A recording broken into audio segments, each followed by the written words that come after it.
కిరణ్ గారు అండి అయితే ఇప్పటి వరకు కా మూవీ బిఫోర్ ఆఫ్టర్ అన్నట్లు ఉంటుంది కిరణ్ అబ్బవరం లైఫ్ అనేది.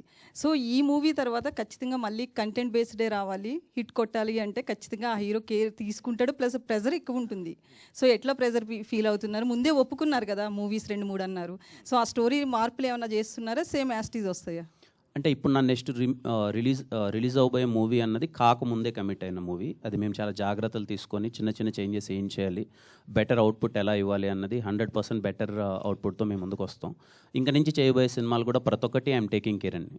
ఐఎమ్ షూర్ ప్రతి ఒక్క చిన్న ఆస్పెక్ట్ దగ్గర నుంచి ఆ పర్టికులర్ జోనర్కి ఆ ఆడియన్స్ని ఎలా ఎంటర్టైన్ చేయాలని చెప్పి చాలా కేర్ తీసుకుంటున్నాను, జాగ్రత్తలు పడుతున్నాను.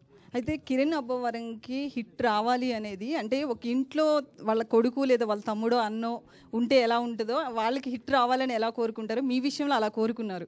సో అది ఎలా అనిపిస్తుంది? ఈ నెల రోజులు అవుతుంది అప్పుడే. నా అదృష్టం అండి. నేను చాలా సందర్భాల్లో చెప్పాను, సినిమా ఇంత పెద్ద హిట్ అయింది, ఇంత కలెక్షన్స్ వస్తున్నాయి అనే దానికన్నా నన్ను ఓన్ చేసుకున్న విధానం ఉంది కదండి, అది నా అదృష్టం అండి.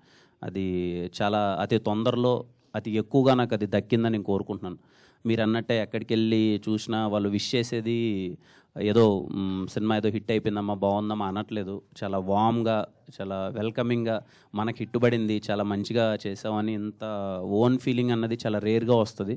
అది నాకు దక్కినందుకు ఆ విషయానికి చాలా ప్రౌడ్గా అండ్ హ్యాపీగా ఫీల్ అవుతున్నాను. సాయి గారు, మీరు కా సక్సెస్తో రెమ్యునరేషన్ బాగా పెంచి చేశారంటున్నారు. నేనా సార్? అంటే ఇంకా పెంచాలి కదా సార్, ఇంకా ఇన్ని రోజులు ఏమి కొంచెం ఇబ్బందుల్లో ఉన్నాం, కొంచెం చూద్దాం సార్ ఏదో ఒకటి. కరెక్టే. మరి పాపం అంటే చిన్న బడ్జెట్తో వచ్చే సినిమాలు వాళ్ళు ప్రొడ్యూసర్స్ ఎక్కువ ఉంటారు కదా సార్, అలాంటి వాళ్ళకి మరి మీరు రెమ్యునరేషన్ ఎక్కువ లేదు సార్. అంటే ఆయన ప్రొడ్యూసర్ గారు రూపాయి సంపాదించుకున్న తర్వాత తీసుకుంటాను, కానీ ఆయనకు రాకుండా అయితే తీసుకోను సార్. అంటే షేర్ అట్లా ఇలా తీసుకుంటారా, షేర్ లాగా తీసుకుంటారా? సార్ అది డిపెండ్ సార్, అది షేర్ నేను అనట్లేదు. బట్ ఒక సినిమాకు ఒక బడ్జెట్, ఒక రిటర్న్స్ అవన్నీ ఉంటాయి కదా సార్. ముందు ఆయన ప్రొడ్యూసర్ గారు సేఫ్ అయిన తర్వాతే మనం ఎంత అన్నది ఆలోచిస్తాం సార్. నెక్స్ట్ ఏంటి మరి, పార్ట్ 2 చేస్తారా లేకపోతే దీని ఏరేది చేసి తర్వాత ఇది చేసుకుంటారా? లేదు సార్, అంటే డైరెక్టర్స్ అది కంటెంట్ అంతా రాసి వన్స్ అది ఫైనల్ లాక్ అయిన తర్వాత కాటు ఈ లోపు నావి కొన్ని కమిట్మెంట్స్ ఉన్నాయి సార్. ఒక 2-3 సినిమాలు ఉన్నాయి, అవి మధ్యలో చేస్తున్నాను సార్.